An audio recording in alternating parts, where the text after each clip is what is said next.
Frank Sutton was born Frank Spencer Sutton on October 23, 1923 in Clarksville, Tennessee, and his early years were shaped by the realities of the Great Depression.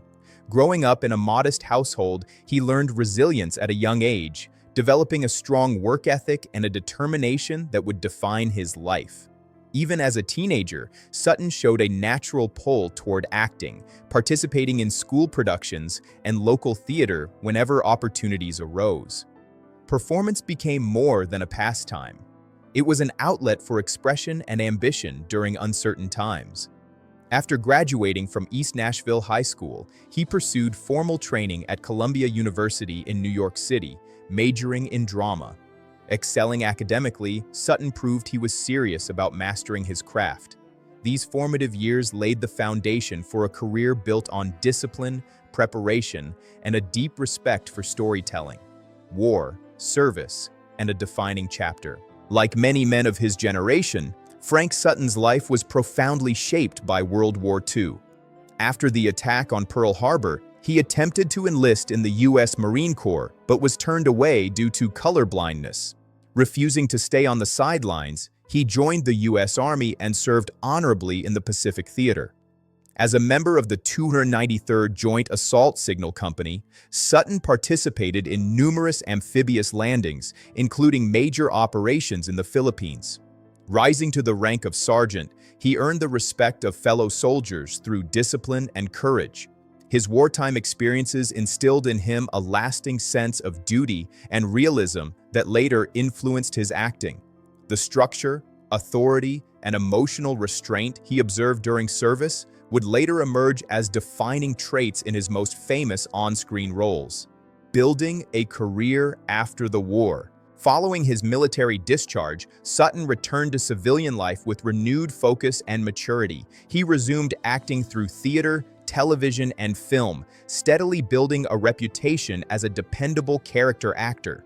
During the 1950s, he appeared in respected television programs such as the United States Steel Hour and The Edge of Night, gaining valuable experience in live and filmed drama. His credibility was further strengthened when he appeared in the 1955 film Marty, a critically acclaimed production that won multiple Academy Awards. Although Sutton's role was supporting, his presence contributed to the film's authenticity and emotional depth.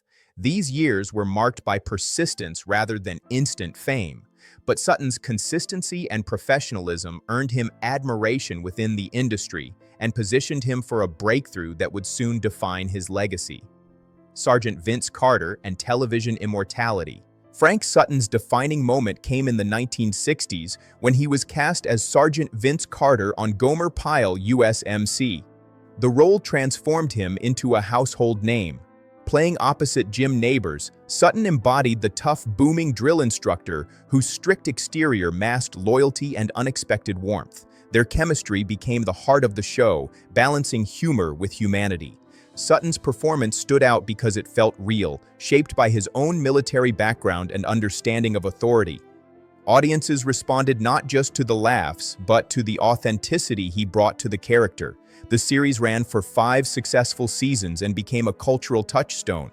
Sutton's portrayal redefined the stern military archetype, turning it into a figure audiences both laughed at and deeply respected. Life beyond Gomer Pyle. After Gomer Pyle, USMC ended in 1969, Sutton worked steadily to expand beyond his iconic role. He reunited with Jim Nabors on the Jim Nabors Hour, a variety show that allowed him to explore lighter, more domestic comedy. Sutton demonstrated versatility, shifting from authoritarian humor to playful, character-driven sketches. Outside television, he embraced live theater, particularly dinner theater, which flourished during the 1970s. This format allowed him direct interaction with audiences and creative freedom that television often limited. One of his most praised stage roles was in Norman Is That You?, where he balanced comedy with emotional sincerity. Critics and audiences alike noted that Sutton's energy and presence thrived in live performance, reaffirming his depth as a performer. A devoted husband and father. Behind the commanding voice and imposing screen presence was a deeply family-oriented man. Frank Sutton married Toby M. Eigler in 1946, beginning a partnership grounded in mutual respect and creativity. Toby later became a successful television writer, and their shared understanding of the arts strengthened their bond. Together, they raised two children, Joseph and Amanda, in a home that valued expression, learning, and emotional honesty. Sutton often spoke proudly of his family, viewing fatherhood as his most meaningful role. His son Joe later became an acclaimed playwright and professor, crediting his parents' influence for shaping his artistic values.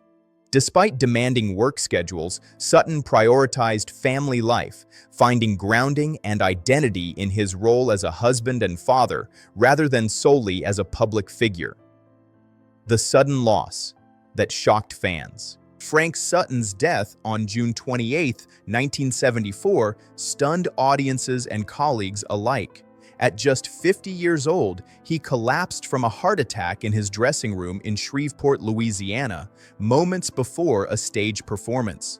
The suddenness of his passing gave rise to confusion and speculation over the years. In truth, his death was the result of long-standing health challenges rather than mystery or scandal. Sutton had maintained a demanding performance schedule while coping with physical strain, lifestyle habits common to the era, and the stress of constant travel.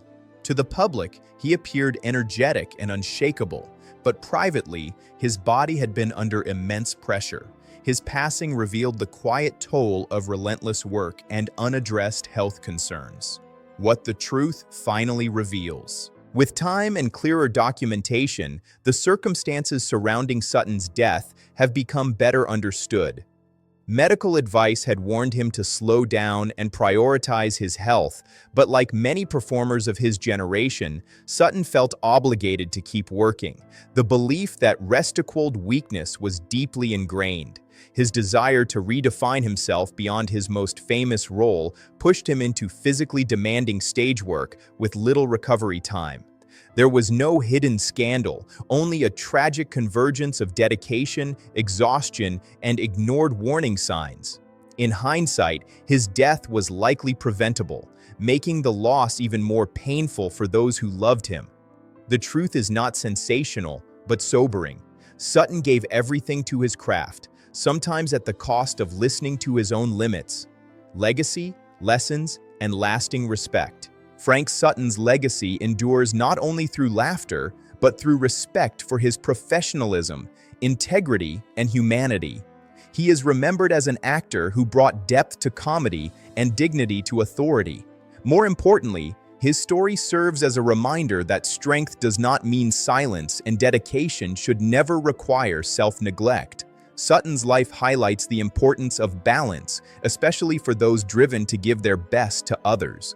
While his passing was heartbreaking, his work continues to entertain and inspire new generations. In understanding the truth behind his final years, fans gain closure and a deeper appreciation for the man behind the uniform. Frank Sutton is remembered not for how he died, but for how fully he lived and performed.